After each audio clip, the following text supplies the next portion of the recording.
Well, first, I think it's important that Americans recognize that we are still the dominant world power. We play a decisive role in world affairs. We have a major impact in our military, our political, and our economic policy around the world. And because we're a global power, we need to be smart about understanding what's going on in the rest of the world, and understanding even what's going on especially in countries with which we have difficulties, such as North Korea, Iran, and Venezuela. So I think that the hallmark of a strong, self-confident country is that we're willing to sit down and talk to governments with which we might disagree, not out of weakness, not out of kindness, but because it's in our national interest to understand them, to understand what motivates them, and to understand what lies behind the policies with which we disagree. We'll choose the time and place, as President-elect Obama has said, as to when we sit down with them and where. We'll choose the opportunity. But to give you some examples, when we began to talk to North Korea, it was then that we began to make progress in the six-party talks. When we began to have a bilateral relationship with them, we made the most progress. We had frozen our relations with Libya for quite a number of years. When we opened up to Libya, we were able to convince the Libyans to essentially dismantle their nuclear apparatus and the illegal activities in which they'd been engaged. The problem with Iran policy is that we haven't had for essentially 3 decades now, since the Ayatollah Khomeini's revolution of 1978, any meaningful and sustained contacts with the Iranian government.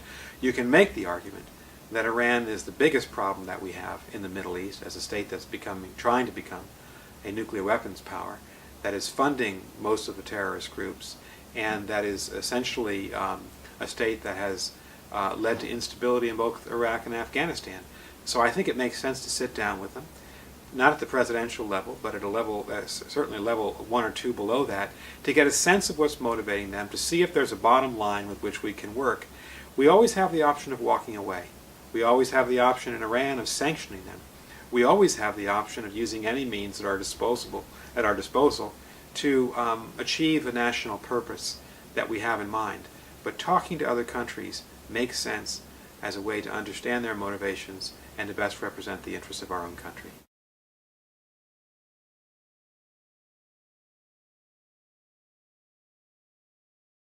Well, I think that it's important to understand that the United States has many strengths in the world. We have a very powerful and high-quality military. We have a very capable intelligence community, and we have our diplomacy. There are really 3 legs to the national security strength of the United States. We have consistently funded and supported, as we should have, the intelligence and military arms of the government since the end of the Cold War, but we have not done so with diplomacy. Diplomacy has been underfunded in terms of the money going to the State Department and certainly to USAID for foreign assistance around the world. We also don't have the capacity in terms of the people and the trained people in the State Department that we need.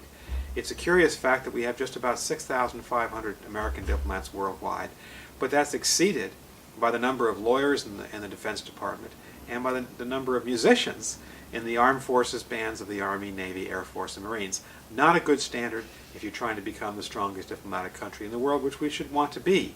So I do think that President-elect Obama has an opportunity in front of him to ask the Congress to significantly expand the numbers of diplomats in the American Foreign Service, the numbers of people working for the U.S. Agency for International Development, to think about further increases in our international humanitarian and economic assistance as a country, so that we can project more powerfully the so-called smart power or soft power of the United States, so that we can be as strong on the diplomatic side as we are on the military and intelligence side.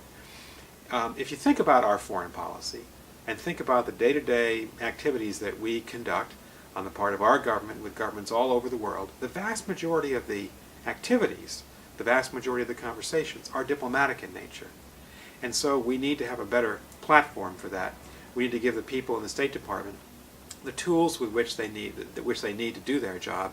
And I think that given what President-elect Obama said in the campaign trail, hopefully he will undertake this kind of aggressive rebuilding of our diplomatic apparatus in the year ahead.